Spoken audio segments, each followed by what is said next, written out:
दोस्तों नमस्कार, जिंदगी की बात दीपेश के साथ में आपका स्वागत है। दोस्तों आपने फिल्मों में बहुत सारे हीरो देखे होंगे और बहुत सारे ऐसे लोग भी देखे होंगे जो बातें बड़ी बड़ी करते हैं लेकिन काम नहीं करते। आज मैं आपको रियल लाइफ हीरो से मिलाने वाला हूं, एक ऐसे शख्स से जिसने बातें तो नहीं की लेकिन काम बहुत बड़ा कर दिखाया है और कर दिखाया है असंभव को संभव।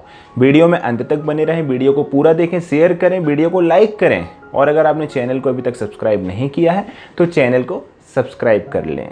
आसाम के जोरहट जिले के कोकिलामुख गांव के एक बालक की कहानी, जिसकी उम्र उस वक्त महज 16 वर्ष थी। 1979 में ब्रह्मपुत्र नदी में बाढ़ आई और गांव के एक बंजर से मैदान में बहुत सारे सांपों को जब तड़प के मरते हुए इस बालक ने देखा तो इसके मन में विचार आया कि इतने सारे सांप आखिर मर क्यों रहे हैं। वो बहुत दुखी हो गया। उसने गांव के लोगों से ये कारण जानना चाहा। गांव के लोगों ने कहा कि हमारे गांव में एक भी जंगल नहीं है, वृक्ष नहीं है। जब भी बाढ़ आती है तो बहुत सारे जानवर बहकर आते हैं और यहाँ तड़प कर मर जाते हैं। उसके दिमाग में ये बात आई कि हमारे गांव में वृक्ष होने चाहिए, हमारे गांव में भी जंगल होना चाहिए और उसने ये बात गांव वालों से की। उसने कहा कि हमें भी यहाँ पर जंगल बनाना चाहिए, वृक्ष लगाने चाहिए। तो गांव वालों ने उसकी बात को अनसुना कर दिया। कहने लगे ये किसी एक व्यक्ति से संभव नहीं है, इसके लिए तुम्हें शासकीय सहायता की आवश्यकता होगी।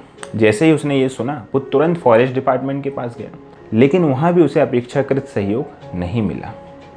लेकिन उसने हार नहीं मानी और बिना किसी सहयोग के 20 बांस के पेड़ उसने सबसे पहले वहाँ पर लगाए और ऐसे करके अनेक पौधे लगाता जाता, उनकी सेवा करता, उनकी देखभाल करता।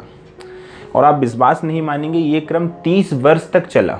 30 वर्ष उसने लगातार पौधे लगाए, उनकी देखभाल की और 30 वर्ष के पश्चात पता है क्या हुआ?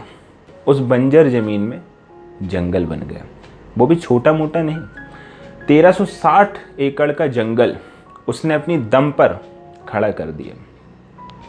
आज उस जंगल में शेर, भारतीय गैंडा, अनेक प्रकार के बानर, बहुत सारे वन्य पशु रहते हैं।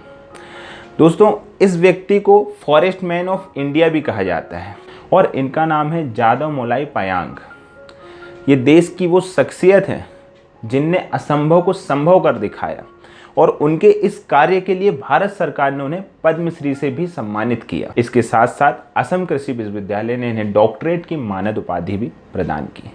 दोस्तों जादव जी का जीवन हमें ये सिखाता है कि अगर आपके अंदर दृढ़ इच्छा शक्ति है और वास्तव में आप प्रकृति संरक्षण का सोचते हैं तो उसके लिए आपको विचार और बातें ही नहीं करनी बल्कि उसके लिए प्रयास भी करने हैं और कर दिखाना है कुछ ऐसा जो असंभव को संभव बना दे। प्रकृति संरक्षण की बातें केवल गमले और घर के बगीचों तक ही सीमित रह गई।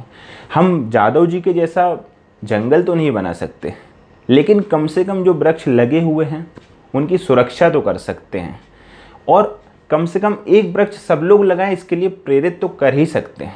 दोस्तों आपका चाहे जन्मदिवस हो, चाहे कोई भी खुशियों का पर्व हो, उसमें एक वृक्ष लगाएं और केवल वृक्ष को लगाकर उसे भूलना नहीं है, उस वृक्ष की पूरी देखभाल करें। दोस्तों आपने कोरोना काल में देखा होगा कि ऑक्सीजन हमारे लिए कितनी महत्वपूर्ण है। ऑक्सीजन के लिए चारों तरफ त्राही त्राही मची हुई है। तो आवश्यक है हम आने वाली पीढ़ियों के लिए वृक्ष लगा कर जाएं। वृक्ष है तो कल है, वृक्ष है तो जीवन है। वंदे मातरम।